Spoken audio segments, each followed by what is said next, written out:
Okay, so I just did an Instacart order for a customer, grocery delivery, and at the end of it, I was doing 2 orders, and I was in the store at Costco, and obviously, it was like a $26 order, and it was like 10 miles away, so I knew it was going to be kind of hard to do because that's a gallon's worth of gas, and it's $26. So it has to take me a lot less than an hour. I thought I maybe could do it in a half an hour. That's why I took it. But this is just an example of what goes on sometimes on the platform, or in the gig economy, I suppose. But I take the order, and I was like, okay, I can probably do it. It's only like 12 items. It's gonna take me, 20 minutes to pick 12 items probably. Anyways, so I go into the store, I pick the items, and I can't find one of the items anywhere, right? They don't have this item. It's a sunscreen. SPF 30 sunscreen is what the customer ordered. Can't find it anywhere. It's not near any of like where you think it would be, like by the lotion or any of that. So I have that issue. And I finally find it. The guy goes, "Oh yeah, it's over there, it's on sale." And this is the SPF 50. And I finally grabbed one, and I was like, "Oh, I noticed that there's 2," but I was like, "Well, these are different. There's 3." And in the app, I'm miscommunicating with the customers, right? Because there's an A and a B, and I didn't know which order it was on. So I had to go back and kind of smooth that out a little bit, because the customer's like, "I didn't order that," Finally, I talked to the correct customer, and I wasted like 10 minutes trying to find this sunscreen, this one item. And once I found the sunscreen, I was like, oh, I gotta go back and get a second one, because they had 2 of them, and I don't want them to be short on sunscreen. But they're short on it completely, because when I asked them about it, they were like, "Oh no, that's not the one that I wanted." I was like, "Well, that's the only one that they got." And they were like, "Well, just refund me then." So I literally wasted 15 minutes of my time trying to find one item, and the customer doesn't even want it. Anyways, so then I drive the 9 miles out here where I'm at right now, in like the middle of nowhere, basically. And I get to one of the first customer A's house.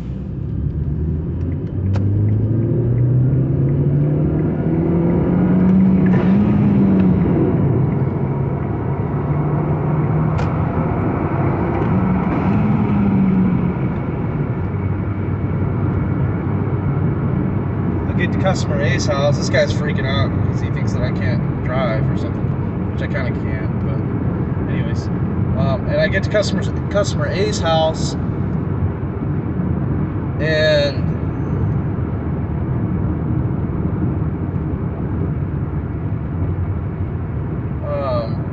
I'm like, you know what? I want to try something new.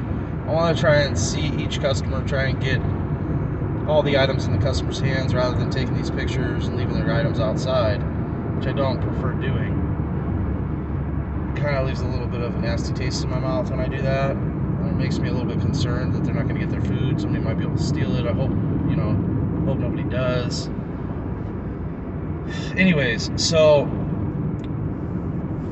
I get to customer A's house, and I noticed that one of the croissants that I picked out of the order, it looks like somebody opened it and like tasted one, right? It wasn't me. So I noticed that right away, and I was like, oh crap, I wish I would have noticed it at the store. And somebody basically they took it, and it looks like they opened it and they took a piece out, took a chunk out of one. And I was like, what the heck, man? And I was like, dang, I should probably tell the customer. Now looking back in hindsight, which I didn't, because they're like, no, we don't want that, take it back, give us a refund, or give us another one or whatever. So now I'm on this little trek. I'm trying to find out about what happened with my reimbursement, because on Mother's Day, I couldn't find roses for this guy who wanted to get roses for his mom, or I guess, you know. So I was like, okay, talking to another customer, and the chat just timed out with him. I was talking to another customer, another person that was in Costco, and I was like, yeah, they don't got what my customer ordered. He was like, oh, well, you should just go spend your own money to go buy somebody roses. I was like, I can't afford to do that. The guy was like, here's 20 bucks cash. I was like, oh, sweet. So I was like, oh, okay, well, I'll just go get that. I'll go buy the roses, right, and I'll get reimbursed, and then I can pay this guy back. Anyways, long story short, I'm talking to Instacart, what is it, customer service, or Instacart's like support phone number or whatever, and I look at my reimbursement request for that $20, for that $60 that I spent on those roses. That wasn't my own money, but technically it was somebody else's money. But it was kind of a test for me to see if they're gonna ever approve any of my reimbursements, because, you know, it'll open other avenues where I can actually, you know, use my credit card and spend my own money a little bit if I can trust them to pay me back. However, I noticed that they didn't reimburse me. They haven't reimbursed me for any of my requests. So don't go down that rabbit trail spending your own money, because they don't pay you back. Just an FYI out there for anybody that's doing this grocery delivery thing. And the customer tipped me 94 cents. That's how much the guy tipped me for doing all that. I went out of my way to make his mom's Mother's Day a good Mother's Day, and he gave me 94 cents as a tip. And I owe this guy 20 bucks. I gotta pay him back 20 bucks. I'll probably give him 25 once I get it. The thing is, like, the guy's pretty cool. His name's Izzy, so shout out to Izzy. He basically just said, you know what, forget it, don't worry about it, I got you, you know. So that was nice of him. That's the cool thing, I guess. The only cool thing really about working in the gig economy is you meet a lot of cool people and you get a lot of cool experiences. Now, some of the negative impacts are pay as shit. It's terrible on your vehicle. You know, you do meet some people that aren't so cool, and you know, obviously the biggest drawback is the depreciation on your vehicle, and the disrespect, I guess, of like the company that you're driving for. They don't really give you that much support, really. You have to basically, and that's kind of how it goes on all of these platforms that I've noticed over these 5 years of doing the gig economy work. I've noticed that there's no real support. They don't really give a shit. I guess that really aligns with life anyways, but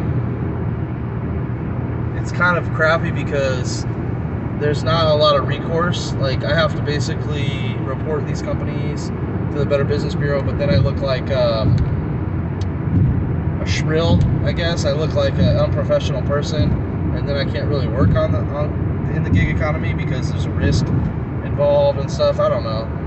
But just exposing this whole gig economy thing. But now I'm getting really good orders.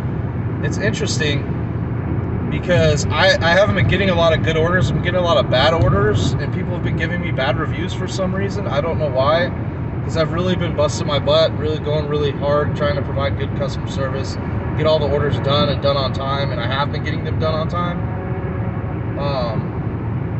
And they've been giving me bad reviews, and as a result, I've been getting bad orders. And now finally, I'm getting good orders again. But I have an issue where I have to deal with this. I have to fix this issue for the customer. I have to get them a refund, or I have to get them their croissants. And I prefer to give them their croissants because they order the croissants. But in order to do that, I gotta drive 25 miles in my personal vehicle. You know? It's ridiculous. Because some dumbass decided they wanted to go into somebody else's food, which, you know, they have all these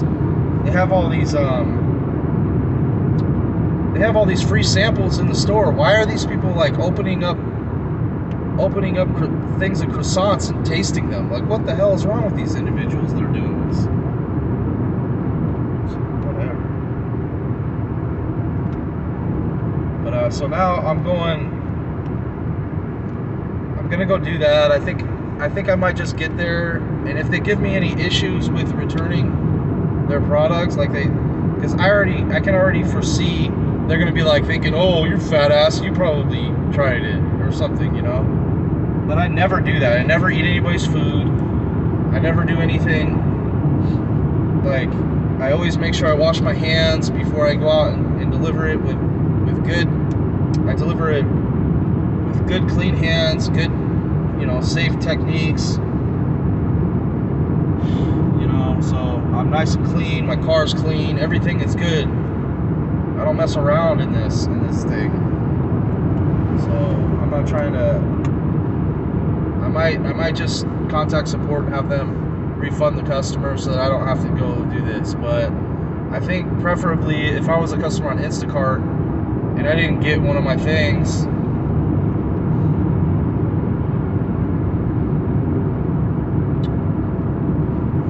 oh my god, this is so annoying. 'Cause look at